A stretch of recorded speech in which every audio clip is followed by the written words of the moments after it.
कक्षा 8वीं पहली इकाई घटक पद्य पाठ क्रमांक 6 जरा प्यार से बोलना सीख लीजिए। कविता के कवि हैं रमेश दत्त शर्मा। कवि का परिचय। रमेश दत्त शर्मा जी का जन्म 1939 को उत्तर प्रदेश के जलेसर एटा में हुआ। इनकी मृत्यु 2012 को हुई। परिचय इनका। शर्मा जी 50 वर्षों से पत्र पत्रिकाओं, रेडियो और टीवी के माध्यम से वैज्ञानिक दृष्टिकोण का प्रचार प्रसार करते रहे। इन्हें विज्ञान लेखन में दर्जन से ही अधिक पुरस्कार मिल चुके थे। वे 7वीं 8वीं से ही स्थानीय मुशायरों में चचा जलेसरी के नाम से शिरकत करने लगे थे। इस पद्य द्वारा यानी कि इस गजल द्वारा शर्मा जी ने हमें प्रेम से बोलना, सही समय पर बोलना, बोलने से पहले विचार करना, आत्मनियंत्रण रखना, मधुर भाषी होना आदि गुणों को अपनाने के लिए प्रेरित किया है। इनका मानना है कि हमेशा होठ सीकर बैठना उचित नहीं है। आवश्यकतानुसार आक्रोश प्रकट करना भी जरूर है। लेकिन बच्चों, यह पद्य एक गजल के रूप में। गजल यानी क्या है? गजल यह गीत का प्रकार है। जिस तरह हमारे यहाँ गीत के प्रकार होते हैं, भावगीत, भक्ति गीत, बाल गीत, लोकगीत, लावणी, दादरा, युगल गीत, पोवाड़े, प्रार्थना, अर्त्या, उसी तरह गजल यह भी एक गीत का प्रकार है। यह गजल अरबी पार्शियन साहित्य से उर्दू साहित्य में भी आई है। यह अरबी पार्शियन उर्दू साहित्य की प्रसिद्ध काव्य विधा है। गजल यह एक शेरों का समूह होता है और गजल द्वारा हमें कुछ ना कुछ संदेश दिया जाता है।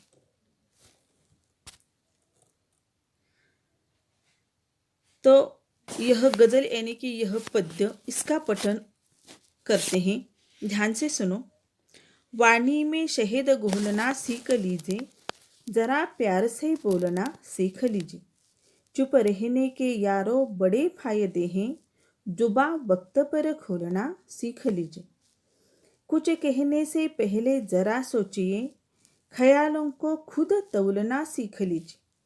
तू तड़ाक हो या फिर हो तू मैं, अपने आप को टोकना सीख लीजिए। पटाखे की तरह फटने से पहले रोशनी के रंग घोलना सीख लीजिए।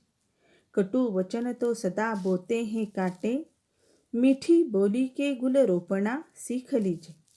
बात बेबात कोई चुभने लगी तो बदल कर उसे मोड़ना सीख लीजिए।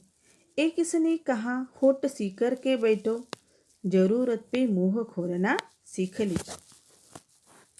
तो इस पद्य द्वारा, इस गजल द्वारा कवि हमें वाणी के बारे में बताते हैं। हमारी वाणी कैसी होनी चाहिए?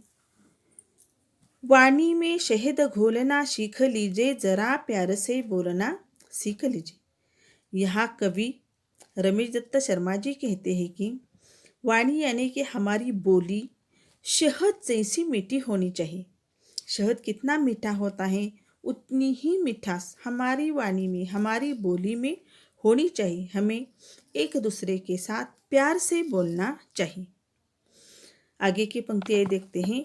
चुप रहने के यारों बड़े फायदे हैं, जुबा वक्त पर खोलना सीख लीजिए। कवि कहते हैं कि कभी कभी हमें चुप रहना भी पड़ता है। कभी कभी ऐसा समय, ऐसा वक्त हमारे सामने आता है, ऐसा प्रसंग हमारे सामने आता है कि उसी वक्त हमें बिना बोले चुप रहना हमारे लिए फायदेमंद रहता है। लेकिन आगे चलकर कवि कहते हैं कि वक्त पर हमारी जुबान भी खोलनी चाहिए। हमें बोलना भी चाहिए सही समय पर। हमें बोलना चाहिए जब हमारे ऊपर कभी अन्याय होता है तो उस अन्याय के प्रति हमें खड़े रहना चाहिए। वहाँ हमारा जो मत है वहाँ हमें रखना चाहिए, यानी कि सही वक्त पर हमें हमारी जुबान खोलनी ही चाहिए, हमेशा भी चुप रहना नहीं है। आगे, कुछ कहने से पहले जरा सोचिए, ख्यालों को खुद तौलना सीख लीजिए।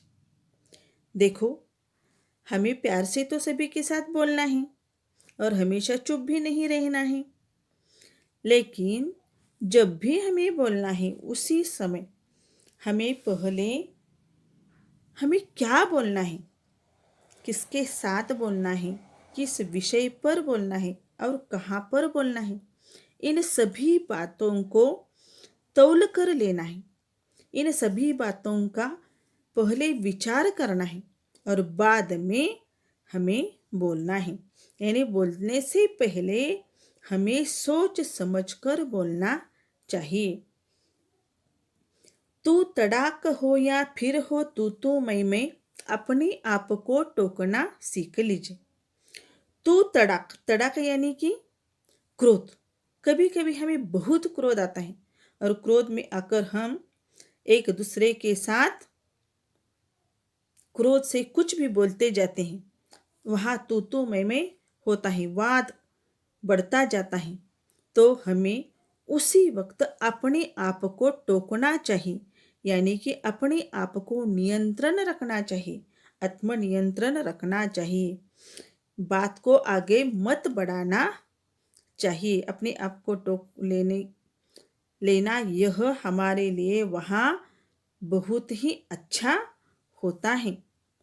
आगे देखते हैं। पटाखे की तरह फटने से पहले रोशनी के रंग घोलना सीख लीजिए। कभी कभी हमें बहुत गुस्सा आता है और गुस्से के कारण आगे पीछे बिना देखते हम कुछ भी बोलते रहते हैं। उसी तरह वहाँ फटने से पहले, बोलने से पहले हमें क्या करना चाहिए? रोशनी के रंग घोलना चाहिए। रोशनी के रंग घोलना यानी प्रसंगावधान रखकर बात को बढ़ाने के बजाय हमें वहाँ मधुर वाणी से वहाँ की बातों का माहौल बदल देना चाहिए। अच्छी बातें बोलकर प्रसंगावधान रखना चाहिए। कटु वचन तो सदा बोते हैं काटे, मीठी बोली के गुल रोपना सीख लीजिए। कटु वचन यानी बुरे शब्द। बुरे शब्द लोगों को बोचते हैं, नोचते हैं, कांटों की तरह। कांटे जिस तरह शरीर को घायल करते हैं, उसी तरह बुरे शब्द व्यक्ति के हृदय को घायल करते हैं। वह हमेशा, बुरे शब्द हमेशा हमारे मन में रहते हैं। शारीरिक चोट तो कई दिनों के बाद अच्छी होती है, लेकिन मन को पहुंची हुई ठेस हम कभी भी भूल नहीं सकते हैं। इसीलिए हमें कटु वचन का प्रयोग नहीं करना है, बुरे शब्दों का प्रयोग नहीं करना है। इसके अलावा हमें मीठी बोली के गुल रोपने हैं, यानी मीठी बोली बोलनी है। बात बेबात कोई चुभने लगे तो बदल कर उसे मोड़ना सीख लीजिए। बात बेबात यानी बोलते बोलते कभी हम दूसरे को चुभने वाले शब्दों का प्रयोग करते हैं या दूसरे हमारे लिए चुभने वाले शब्द बोलते हैं। चुभने वाले यानी कि हमारे मन में रहने वाले, हमारे मन को ठेस पहुंचाने वाली बातें हम एक दूसरे के साथ करते हैं। तो उसी समय हमें वहाँ बातों को मोड़ना चाहिए, यानी कि बातों को अच्छे शब्दों में बदलना चाहिए। एक किसने कहा है, होठ सीकर के बैठो, जरूरत पे मुंह खोलना सीख लीजिए। देखो, आगे चलकर कवि ये भी कहते हैं कि तुम्हें किसने कहा है कि हमेशा होठ सीकर ही बैठो, चुप ही बैठो। कवि कहते हैं कि समय पर, सही वक्त पर तुम अपना मुंह भी खोलो। तुम्हें जो बोलना है वह सही वक्त पर तुम बोलो। हमेशा होठ सीकर बैठना भी उचित नहीं है, वह अन्याय सहन करने के जैसा होता है। इसीलिए सही वक्त पर हमें हमारा मुंह भी खोलना चाहिए।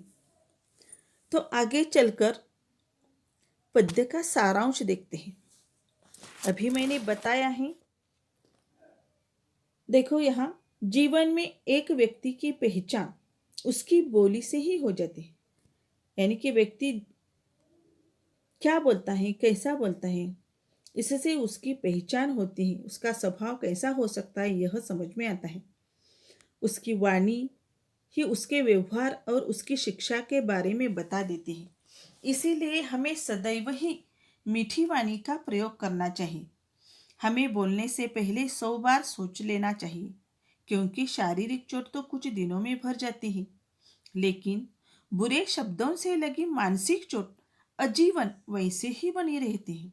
इसीलिए हमें अपनी भाषा में प्रेम भाव रखना चाहिए और साथ ही पूरा नियंत्रण भी रखना चाहिए। जो मृदु वाणी का उपयोग करना सीख लेता है वह सबसे सारी दुनिया में सम्मान प्राप्त करता है। इसीलिए यहाँ इस कविता के संदर्भ में मीठी वाणी पर आधारित ही हम आगे चलकर दोहे देखते हैं। पहला दोहा है, मीठी वाणी बोलना काम नहीं आसान, जिसको आती एक कला होता वही सूझा। देखो, मीठी वाणी बोलने का जो काम है वह सभी को नहीं आता है। सभी के पास एक कला नहीं होती है। एक कला जिसे भी आती है वह व्यक्ति ज्ञानी कहलाता है, सुजान कहलाता है। जीवन में यदि चाहिए सबसे अपना मान, वाणी मीठी बोलना सबको अपना जान। देखो, जीवन में यदि हमें मान चाहिए, सम्मान चाहिए, सभी से हमें मान चाहिए, सब लोगों ने हमारे लिए अच्छा बोलना चाहिए, इसीलिए हमें हमारी वाणी मीठी रखनी चाहिए। तभी हमें सम्मान मिलेगा। हमें दूसरों को सम्मान देना चाहिए पहले, तभी हमें उनसे सम्मान मिलेगा। मुंह से निकली बात का इस जग में है मोल, ज्ञानी जन कहते सदा सोच समझ करो। मुंह से निकली का बात, हमारे मुंह से जो भी बातें निकलते उन बातों को इस दुनिया में बहुत कीमत है, बहुत मोल है। इसीलिए ज्ञानी जन सज्जन लोग कहते हैं कि हमें बोलते समय सोच समझकर बोलना चाहिए। गांठ बांध लो आज तुम संत जनों का ज्ञान, मीठी वाणी कर सके हर मुश्किल आसान।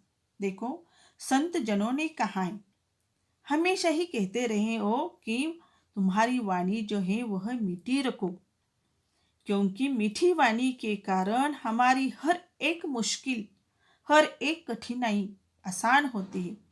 हमारा कोई भी काम सहजता से और सुलभता से होता है। इसीलिए हमें मीठी वाणी का महत्व हमारे मन में ठान लेना है, उसकी गांठ बांध लेनी है। कुटिल वचन सबसे बुरा, दुश्मन बने जहान, मीठी वाणी बोलकर फैला दो मुस्कान। देखो, कुटिल वाणी यानी कटु शब्द, बुरे शब्द, कटु वचन वो सबसे बुरे होते हैं। जब भी हम कुटिल वाणी का बुरे शब्दों का प्रयोग करते हैं तो हमारे लिए बहुत सारे दुश्मन पैदा होते हैं। इसीलिए हमें कटु शब्दों का प्रयोग नहीं करना है। मीठी वाणी बोलकर सभी और मुस्कान फैला देनी है। मीठी बोली बोलकर सबका मन लो जीत, बोली से ही हो शत्रुता, बोली से ही हो प्रीत। देखो, बोली के ऊपर शत्रुता और मित्रता निर्भर है। इसीलिए हमें मीठी बोली बोलकर सब लोगों का, दुनिया के सब लोगों का मन जीत लेना है। कारण बोली के कारण ही शत्रुता और मित्रता निर्माण होती है। इसीलिए हमें मीठी बोली बोलकर प्रीत बढ़ानी है, मित्रता बढ़ानी है। मृदु वाणी जो बोलता रखता सबसे मेल, जीवन सुखमय बीतता जैसे कोई खेल। हमारा जीवन एक खेल की तरह है।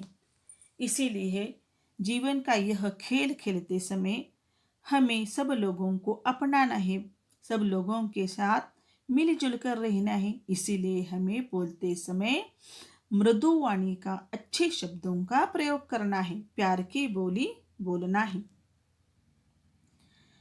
मधुर शहद से बोल हो, उत्तम हो व्यवहार, वह प्राणी बिना युद्ध ही जीते यह संसार। देखो, अगर हमारी वाणी शहद जैसी मीठी होती है, मृदु होती है, तो हम बिना युद्ध के ही यह संसार जीत सकते हैं।